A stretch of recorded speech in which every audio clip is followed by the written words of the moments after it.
bueno, vamos a saludar, mi Deni, a nuestras invitadas e invitado del día de hoy.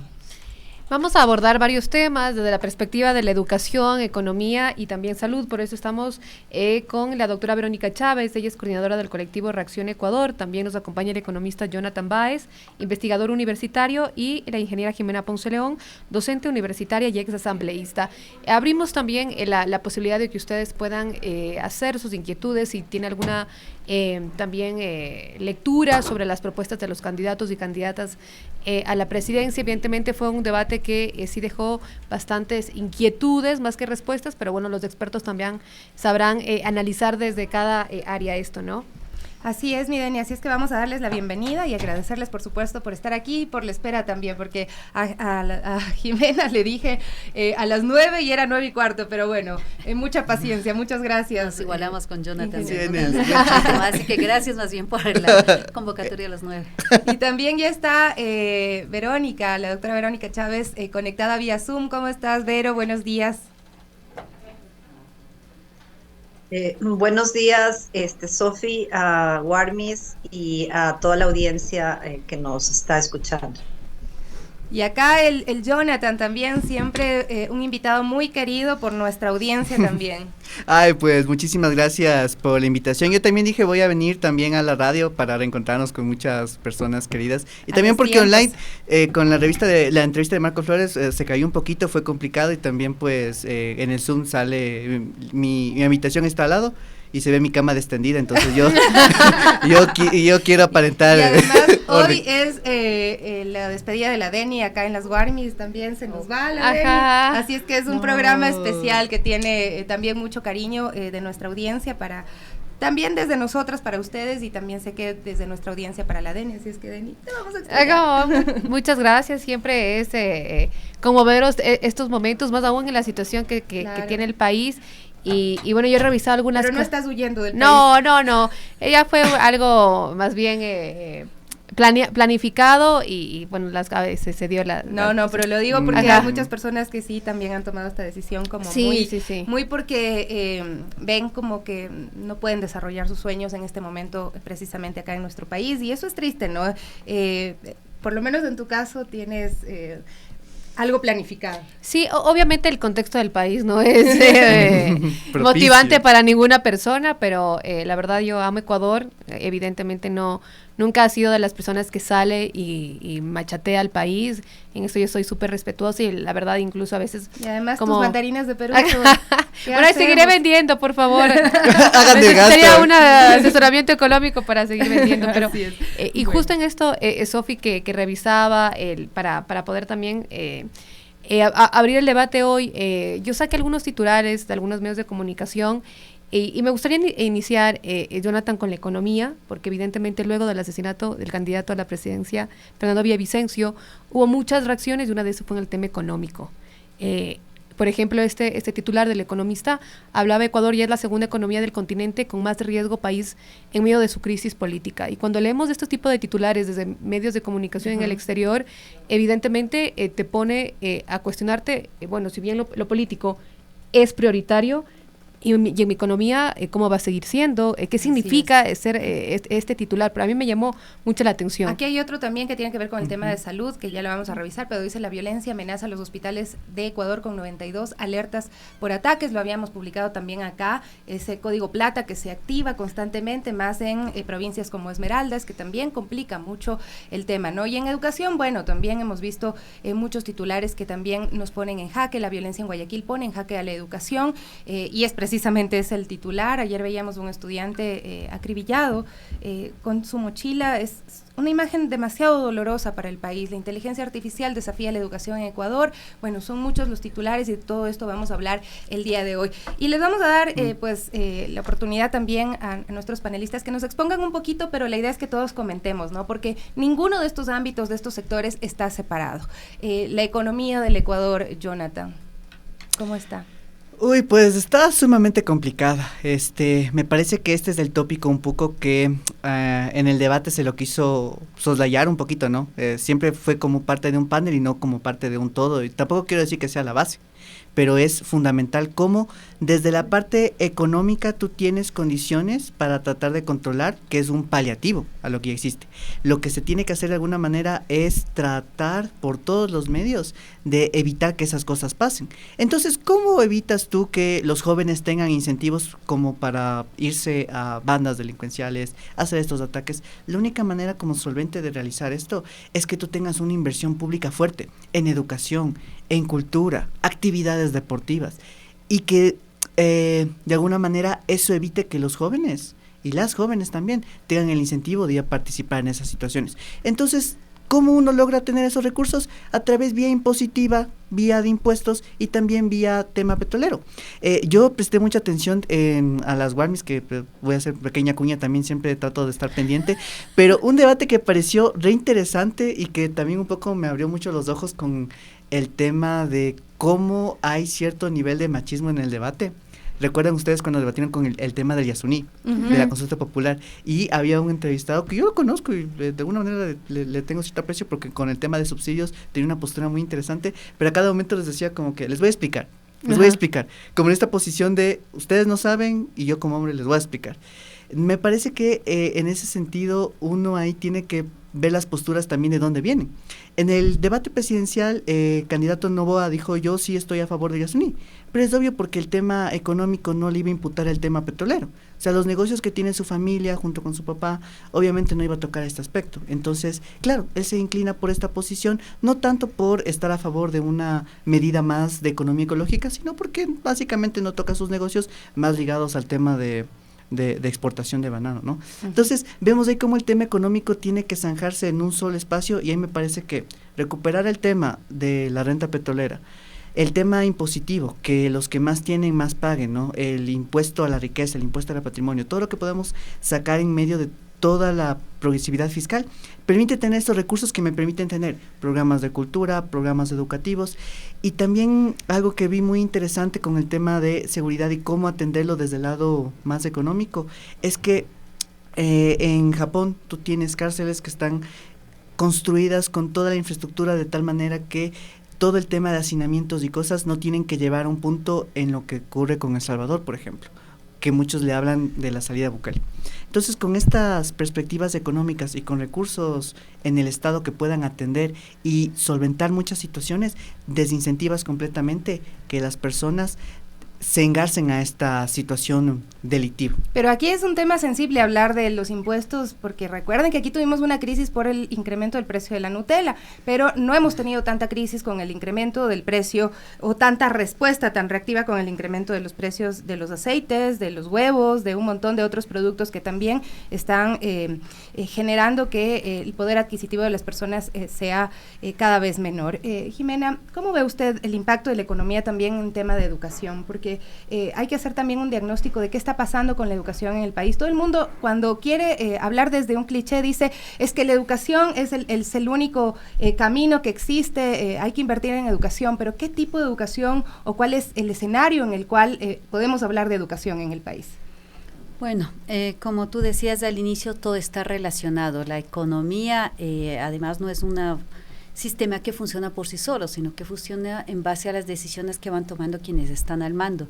Si el presupuesto público y la educación por la Constitución es un derecho, es obligatoria, hasta la educación universitaria es gratuita, hay la posibilidad de que toda la gente pueda acceder a educación o debería irse consolidando esa posibilidad porque hay algunos elementos también que retienen de la posibilidad de educación para todo, para el 100% de las personas, pues hay que ir consolidando lo que dice la Constitución. Y eso sí ya no es tan optativo de los candidatos o candidatas o de los presidentes o presidentas. La Constitución nos señala un camino claro respecto a los derechos de educación, de salud, de protección social, de inclusión, etcétera.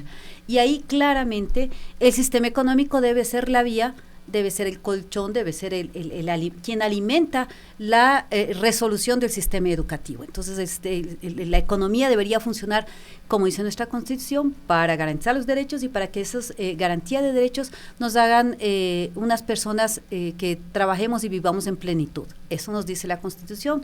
Parecería fácil, yo a veces digo, el programa de un candidato debería decir cómo voy a cumplir los artículos que están en la Constitución, no cómo los voy a evadir, que parece que esos en algunos casos han sido los planes. En ese sentido, los temas económicos, las decisiones que van tomando los presidentes y los grupos de poder que están atrás, ya Jonathan pone uno de esos ejemplos, configuran el sistema económico y restringen el flujo de ingresos, y en este caso para el presupuesto público, para el tema de educación, para el tema de salud. Pues los titulares que se ven, no solo el de ahora, sino todos los días vemos la escasez de medicinas. Yo mismo tuve una emergencia con un familiar mío y nos mandaron a comprar el paracetamol afuera. El paracetamol, antes hacíamos chiste que solo nos daban paracetamol, ahora nos mandaron a comprar el paracetamol afuera. En educación, los programas que existían de dotación de desayuno escolar, además articulados a sistemas de economía popular y solidaria, la provisión de productores locales que generan circuitos económicos locales, han sido programas que se han venido viniendo abajo.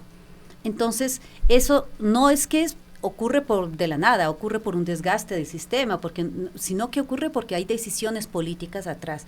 Hay decisiones políticas que se toman desde quienes están en el poder, en este caso los gobiernos que han precedido, quienes básicamente han hecho un viraje hacia la restricción de derechos, hacia con este discurso de hacer más eficiente el presupuesto, supuestamente cortando el presupuesto público, con una sola frase: hay que disminuir el presupuesto público, sin indicar por qué hacerlo, solo con datos macroeconómicos que supuestamente eso equilibrarían el déficit del Estado, pero sabiendo que en cuanto a lo micro eso afecta específicamente la vida de cada una de las personas. El impacto es el problema, El impacto, por supuesto, llega a los hogares de cada una de las casas. Cuando tenemos falta en la contratación de profesores, en la contratación de docentes, cuando no se invierte para sostener la infraestructura educativa, se viene un fenómeno del niño. Yo veo con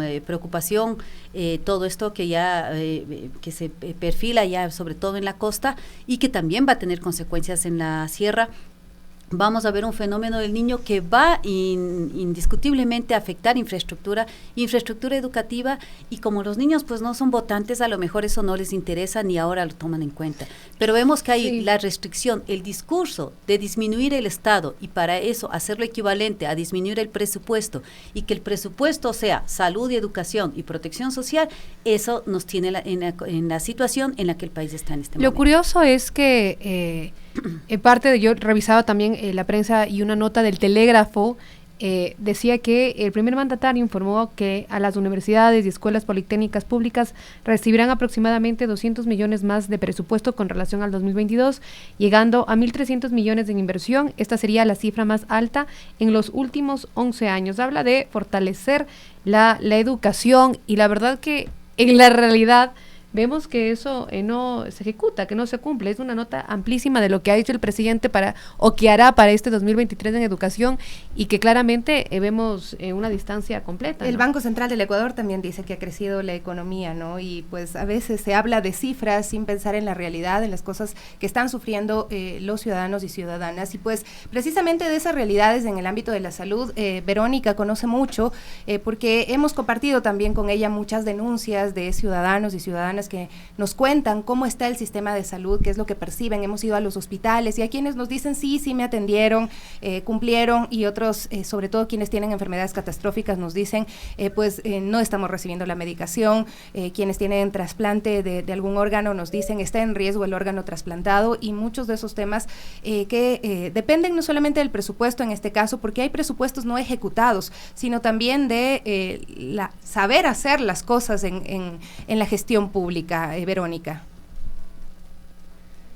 En efecto, este momento pasamos un probable desastre pospandemia que no nos esperábamos, porque en realidad hay los elementos como para hacer un cumplimiento óptimo o por lo menos mínimo de los estándares requeridos en salud. El problema mayor que nosotros encontramos en esto está en la rectoría y la gobernanza, es decir, en el eje que dirige, propone y sobre todo fiscaliza las acciones del sector salud. En ese eje tenemos incumplimientos muy fuertes, como tú mismo lo has señalado, Sofía, hay falta de ejecución de presupuesto en un momento en que el Ecuador tiene uno de los gastos de bolsillo en salud más altos de América Latina, que está bordeando $500 por ciudadano. Entonces, con toda esta necesidad, porque nos pueden decir que han invertido, que han comprado y esto, pero si la gente está gastando su dinero por fuera del sistema público, ese es un indicador muy certero de la falta de oferta de los servicios en el área pública. Y lo que no están tomando en cuenta es que cuando no se invierte en salud hay pérdidas por dos lados. La primera, porque la salud es un motor económico, entonces lo que se llama el valor agregado bruto, es decir, cuánto el Estado como tal está invirtiendo tanto en la facción pública como privada en salud, tiene que estar paralelo a lo del gasto de bolsillo. Si el Estado invierte más, es un motor económico para todos los empleos directos e indirectos que se generan, y al mismo tiempo se baja el gasto del bolsillo de las personas, con lo que ese dinero se puede redireccionar a vivienda, educación e incluso consumo. Entonces, hay una falla en la estrategia para desarrollar el modelo de gestión de salud. Tenemos el año pasado un abastecimiento en términos de insumos que llegaba al 72%, cuando una gestión óptima debería ser mínimamente el 90%. Y este año es peor, es terrible. Estamos ya a más de mitad del año y el reporte que nos han dado es que solo se ha gastado el 32% del presupuesto, lo cual es aterrador, porque hay una fila interminable de personas con consultas represadas, cirugías represadas, procedimientos represados, que están provocando un tremendo gasto de salud que es inútil, digamos, ¿no? Voy a poner un ejemplo: si nosotros dejamos de operar a un paciente que tiene un hematoma en la cabeza y es un paciente joven, si nos demoramos y este paciente queda con alguna discapacidad, pues al Estado le va a costar unos $1 millón solventar todos los gastos que vienen después. Sin embargo, si lo hubiésemos operado a tiempo con un sueldo promedio de un especialista de $40,000 al año, este paciente no nos cuesta eso, nos costará unos $50,000. Entonces, no solo que no estamos invirtiendo en salud, sino que estamos generando gastos innecesarios. Esta lógica de reducir el Estado pasó por el despido de miles de profesionales y trabajadores de la salud. Es decir, no hubo ahí una estrategia de optimizar tal vez procesos para que no haya personal administrativo, sino que más bien se despidió el personal operativo, que es tan necesario. El siguiente gobierno tiene que chequear todas estas líneas, hablar sobre cómo van a manejar el presupuesto de salud, que tiene que estar empatado con el crecimiento poblacional y el costo de la vida en este momento, para lograr además una salud integral, una salud que está basada en lo físico, en lo ambiental, en lo psicológico, y que inevitablemente tiene una base de sustento que es económica, vivienda, trabajo, etc. Entonces, sí, este momento, como nada en el país está funcionando, inevitablemente eso golpea al sector salud. Bueno, y la relación que ha hecho Verónica con el tema económico también nos parece muy importante, ¿no? Porque son estas cosas las que no se dicen y definitivamente no se dijeron en el debate, que obviamente también con un minuto era muy difícil exponer a profundidad varios de estos temas. Denny, tenemos que hacer una pausa, ¿no? Damos una pausa, son las 9:38. No, parece que no. ¿No vamos a hacer pausa? ¡Qué bueno! ¡Gracias! Nos quedamos. Y que yo quiero ahondar también un poco en el tema de la educación, porque evidentemente el próximo gobierno, que no tiene tampoco tiempo para poder realmente a profundidad resolver lo que está ocurriendo. Yo leía uno de los titulares también sobre las violencias en las escuelas, en las unidades educativas, por ejemplo, de extorsiones, de amenazas, etcétera, que se han vuelto también los titulares de los medios de comunicación de acá, y nos estamos acostumbrando a leer que las infancias están involucrándose en esto. Lo que decía Sofi también, un adolescente en un juego sale asesinado. Un juego, digo, entre paréntesis, pero la violencia sigue escalando. el tema educativo, digo, ¿hay realmente alternativas para poder afrontarlo? Sí, necesariamente tenemos que buscar y aplicar las alternativas.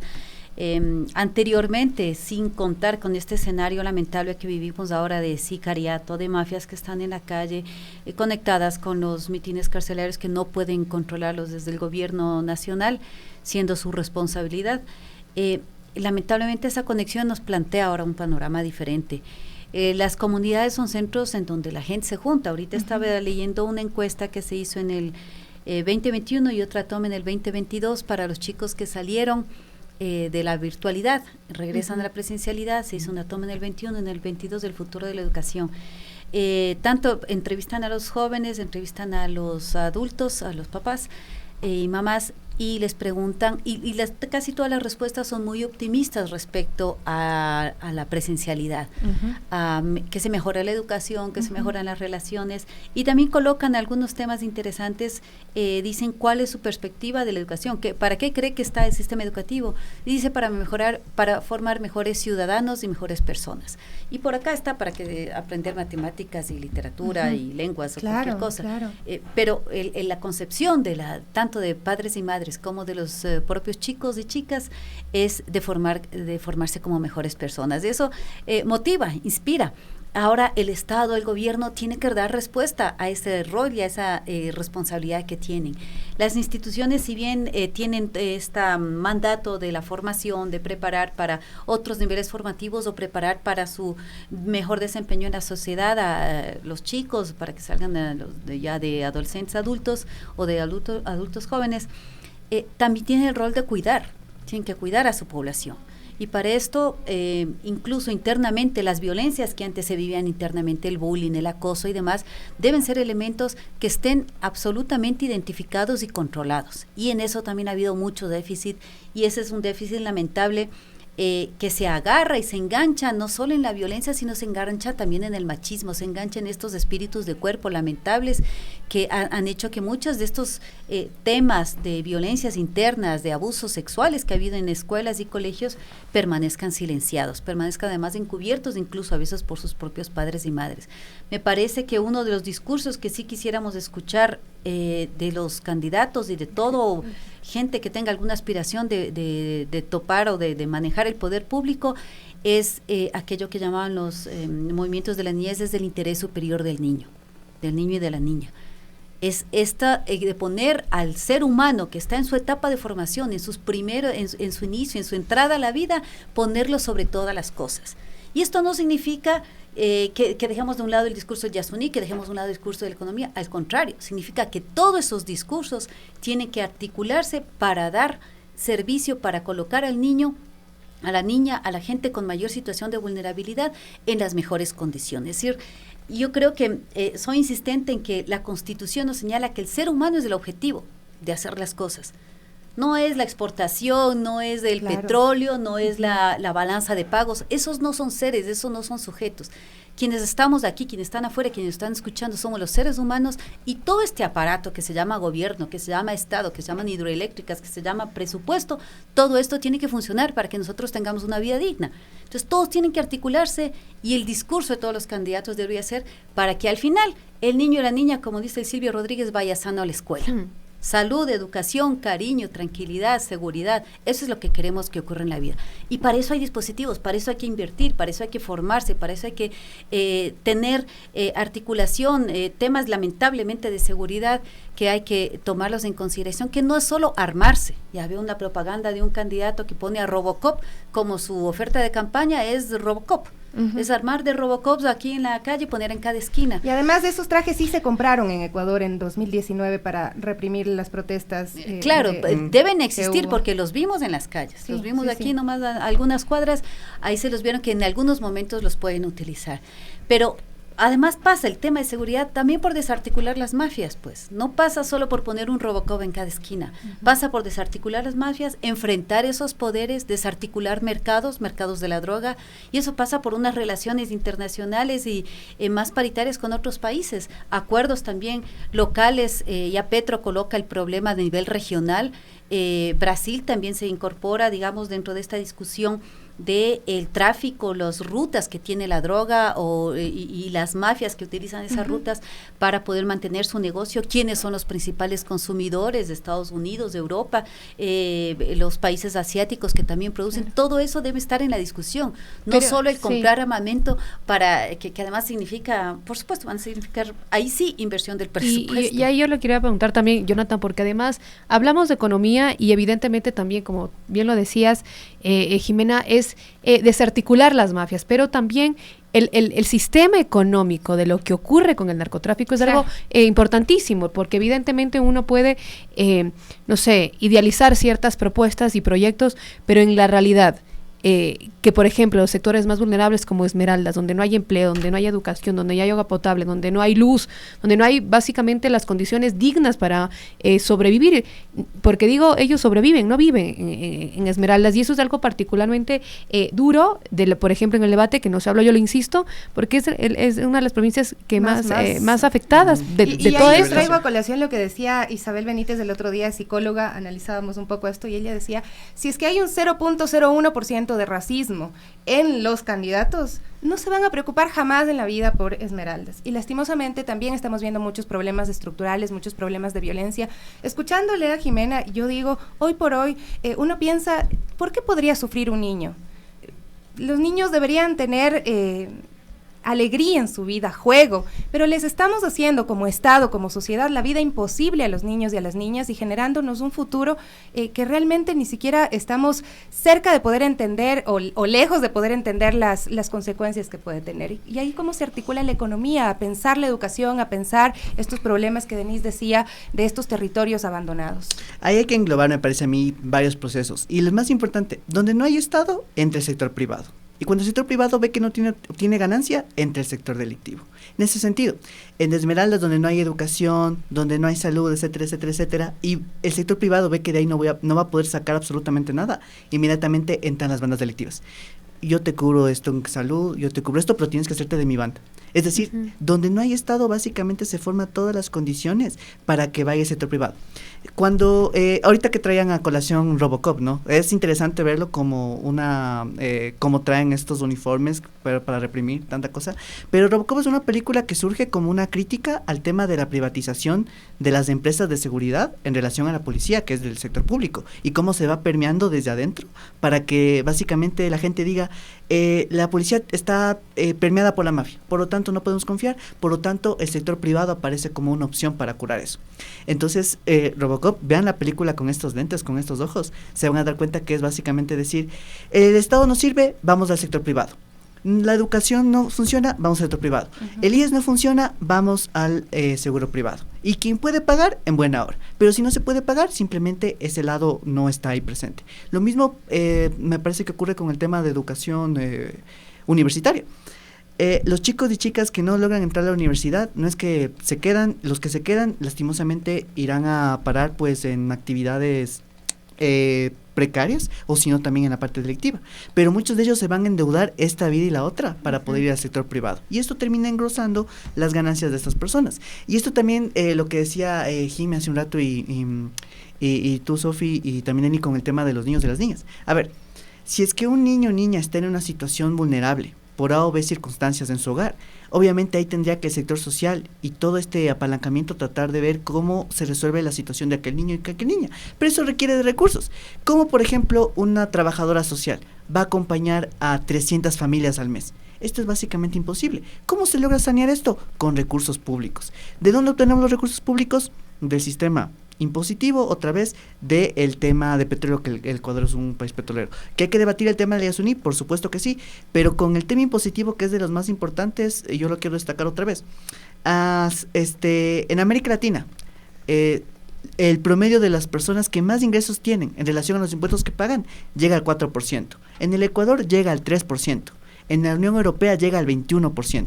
Es decir, en la Unión Europea, las personas más ricas de cada dólar que tienen de ingresos pagan 21 centavos. En el Ecuador pagan 3. ¿Cómo es posible que queramos solventar sistemas de salud, de seguridad, etcétera, etcétera, etcétera, cuando las personas más ricas no pagan impuestos? Pero en el debate se dijo que deben mejorar las condiciones para que las empresas grandes para que la gran industria en el país pueda tener mejores condiciones. Y hablan de incentivos tributarios, pero esto no pasa de esa manera. Primero hay que hacer que paguen sus impuestos. La empresa de un candidato de Topic tiene deudas tributarias. Impugnadas. El candidato Noboa también. La exportadora bananera Noboa es una de las empresas que más ha debido durante muchos años. Y yo quiero también aquí traer otra colación. Nosotros sacamos una investigación en el que veíamos si es que los candidatos en algún momento de la trayectoria de su vida profesional empresarial tuvieron nexos con paraísos fiscales. Y los tuvieron. Entonces, ¿cómo una persona que quiera administrar el Estado, que se nutre de impuestos, tiene estas relaciones? Claramente no quería pagar impuestos. Entonces me parece que esta posición es la que hace pensar a uno, a ver, ¿quién está en condiciones de gobernar? Lo mismo con una economía dolarizada. Para que en el Ecuador haya dólares, no se tienen que fugar los dólares. ¿Qué es lo que baja los dólares? Que exista fuga de capitales. ¿Y quién está sacando dólares? Nosotros hicimos un ranking de las personas que más sacan dólares. Tenemos ahí a Noboa en primer lugar, después tenemos a Topic, tenemos a Sonnenholder ocupando el tercer puesto. Es decir, personas que están ligadas a todo este tema, que en lugar de fomentar una economía dolarizada, cuidando la fuga de capitales, terminan sacando estos recursos. Entonces, ¿cómo se solventa esta situación de atención? Me parece que es fundamental esto. Algo que se nombró importantísimo es que se agregaron 200 millones. No se agregaron porque sí, se agregaron porque hubo un paro. Y ahí dijeron que iban a aumentar. Nosotros vimos las cuentas, que esto se pueden ver cualquier persona en el Ministerio de Finanzas. Estos 200 millones no han sido acreditados. Salió la nota en el Twitter. No. Pero acreditados a las cuentas, que corresponde también al porcentaje del IVA, de los impuestos. Ese es el FOPEDOPO, ¿no? Si es que hay ilusión fiscal y evasión fiscal, las universidades no tienen plata. Si es que hay evasión y ilusión fiscal, no hay universidades. Lo que decía Jimena, clave. El tema de cómo nosotros, y también Vero, era fundamental. ¿Cómo nosotros hacemos atención prioritaria? Mucha gente, y de izquierda yo he visto con mucha tristeza cómo dice que el tema del IES. Dice, ¿cómo es posible que se le atienda a los hijos y a las hijas de los trabajadores? Pero esto es clave para que después no tengamos que gastar en todo el sistema de salud con enfermedades preventivas. Eso es clave. Estamos pensando de aquí los frutos en unos 10, en unos 20 años. Entonces, todos esos elementos tienen que pasar por cómo en este momento ahora estamos solventando todo el tema. Y por eso necesitamos plata. Y la plata viene de los tributos y viene también del tema petrolero. Interesante lo que plantean nuestros invitados e invitadas. Vamos a pasar con Verónica y a plantearle ahí también lo que decía Jonathan. ¿Qué pasa en el sector de salud? Ella decía, hay un gasto de $500 por persona aproximadamente. En muchos casos será más ese dinero que lo destinan para pagar fuera del sistema de salud pública por la salud. Pero ¿se ha fortalecido en estos tiempos el sistema de salud privado? ¿Cuál es la relación que tenemos con el sistema de salud privado en el país, Vero? Sí, a ver, yo retomando las palabras de Jonathan, creo que hay una fuerte tendencia en los últimos años para incrementar y fortalecer los servicios privados. Y creo que ahí pasa por una tarea pendiente de las personas que somos del progresismo, para retirar del imaginario de la población en general que la provisión de derechos es socialismo, y que si algún actor o político habla de consolidar derechos es socialista, y vamos a hacer Venezuela y vamos a hacer Cuba, y que lo privado es lo mejor, y que los empresarios que tienen estas grandes corporaciones son excelentes administradores. Entonces quizás esta idea base que nos han metido en los últimos años, bueno, nos han metido siempre en la cabeza, pero en los últimos años con más fortaleza, creo que en este momento hay que sacarla del imaginario y hay que reforzar el mostrar la realidad. Y aquí voy entonces a la realidad. En este momento en el que no hay acceso a los servicios públicos, porque la red pública no puede ofertar, si no tiene médicos, enfermeras, auxiliares, equipo de salud, las personas recurren a la medicina privada. Entonces, estos años hay un incremento importante de clínicas, de provisión de servicios en consultorio, en consulta externa, de cirugías, todas van a la privada. No solo desde la demanda espontánea de los ciudadanos, sino además desde las derivaciones que se dan en la red pública de salud a la red complementaria. La red complementaria son todos estos proveedores privados que dan servicio a la red pública. Entonces, un poco la consigna antes, entre el 2012 y el 2017, la consigna era disminuir lo máximo posible las prestaciones de proveedores privados para que no sea un gasto adicional al Estado y más bien fortalecer la red pública integral de salud. Ahora no, ahora voy a ponerte un claro ejemplo. En el Hospital IES Quito Sur no hay material para operar traumatología, pues al día vamos a derivar 3, 4, 5 pacientes a las clínicas privadas. Eso no pasaba antes, no pasaba casi nunca, digamos.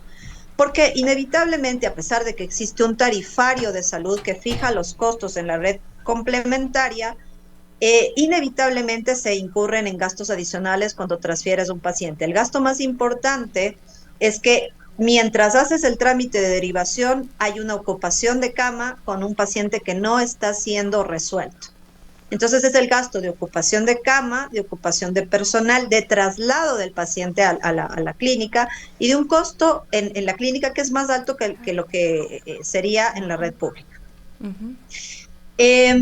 Volvimos al pasado en el que el tomógrafo se dañaba todo el tiempo y tienes que derivar, en el que no hay exámenes de laboratorio y tienes que derivar, y de manera extraña, pues, como digo, el incremento de casas públicas, de casas privadas se ha extendido.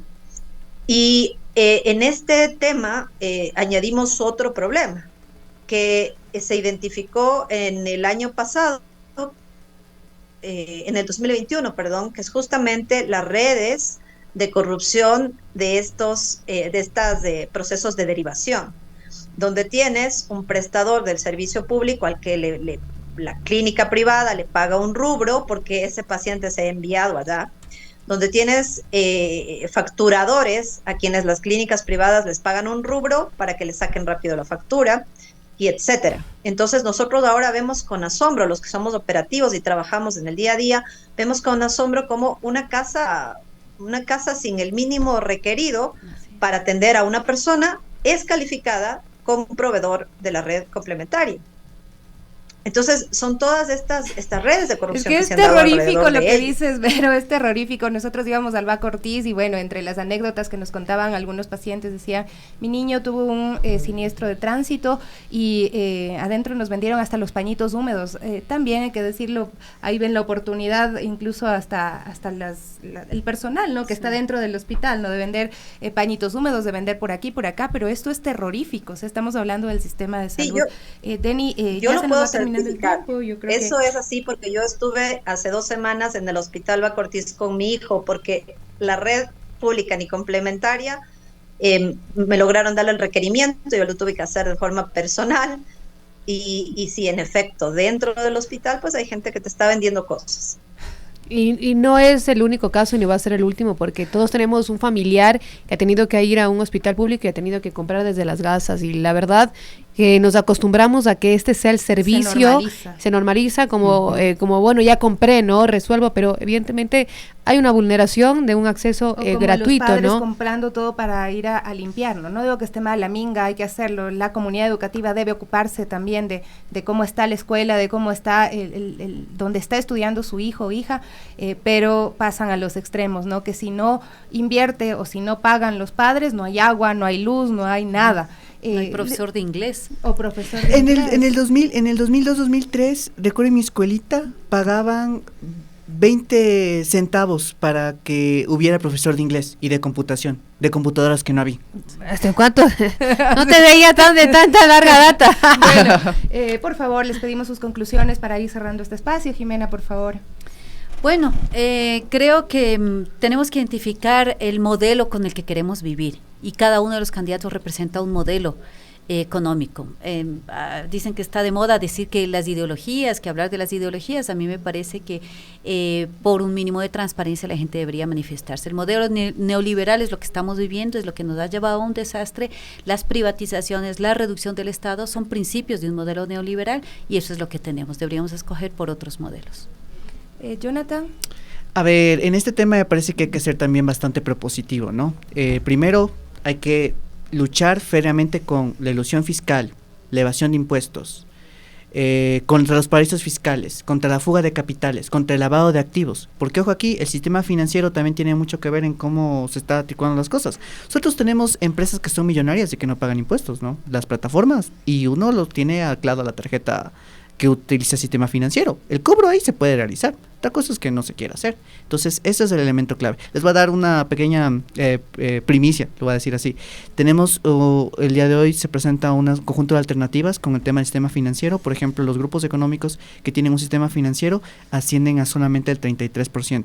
Un impuesto que va entre el 1 y el 3% recaudaría básicamente 235 millones, lo cual supera la recaudación a las personas naturales. Es decir, nosotros cobrando un impuesto entre el 1 y el 3% al patrimonio de los grupos económicos que tienen algún actor financiero, lograríamos cubrir todo lo que se cubre con el tema de personas naturales. Y esto ya permitiría solventar a una capa media que está gastando, que no es un gasto, que eso mueve la economía, va moviendo la demanda. O sea, la solución siempre ha estado allí, ¿no? O sea, en países como Europa, incluso en Estados Unidos se ha discutido siempre el cobro de los impuestos y de una tasa diferencial a las grandes fortunas. Evidentemente, las estigmas que se han generado de modelos políticos nos ha hecho, en lugar de avanzar, retroceder. Nada ¿no? más para cerrar, porque ya nos están pidiendo el espacio. Vero, por favor, tus conclusiones, y sí, nos quedamos con ganas de escuchar más. Una tarea pendiente es que retomemos la idea de la salud como una integralidad de procesos que deben estar inmersos para llegar a ello. No podemos tener una salud integral si estamos preocupados porque no tenemos empleo. No podemos tener salud integral porque no tenemos vivienda, porque no tenemos acceso a la educación. Uno de los grandes problemas de la salud en la actualidad es todas las patologías relacionadas al estrés, a la ansiedad y a la depresión, que ha pasado a ser la primera causa de consultas en salud mental en el Ecuador y en América Latina. Y esto deviene inevitablemente de lo que está haciendo este modelo neoliberal en la población que no puede acceder además a la salud. Muchísimas gracias a nuestras invitadas, y de verdad que ha sido importante poder escucharlas, gracias. Poder escucharle también al Jonathan. Y bueno, Denny, te vamos a extrañar. Muchas gracias. Gracias a todos y a todas. Este espacio de las Warmis ha sido un espacio muy especial para mí particularmente. Hemos logrado contar informaciones desde una perspectiva de género. Lo seguirán haciendo aquí grandes colegas, amigas, Sofi y Eve Caiza, que ahora se incluye, que estará en reemplazo. Bueno, ella también tiene esta perspectiva, así que estará en el territorio. Les quiero agradecer a todos y a todas, también a mis invitados, a la comunidad. Me han escrito y algunas personas y a Orlando, no, pero digo, en el WhatsApp les agradezco por los saludos, por lo que han escrito también en las redes sociales, y evidentemente yo voy a seguir siendo enfática que la comunidad incluye los derechos de las mujeres, las diversidades sexuales y todas las realidades minoritarias que se trata de minimizar. Para mí la comunidad no solo es una calle y un bachado, que debe ser evidentemente una obligación de las autoridades locales, pero sí entender que la comunidad somos todos y todas. Gracias, Sofi, también por este espacio. Te vamos a extrañar, Denny. Gracias a todos, en serio, ha sido un aprendizaje también para mí, con mucha humildad y seguir creciendo y aprendiendo siempre. Así es, de la calle, de la comunidad se aprende muchísimo. Por eso es que este espacio lo cuidamos y lo queremos también desde acá, desde la Radio Pichincha. Un abrazo para todos y todas. Mañana volvemos con más. Chau, chau.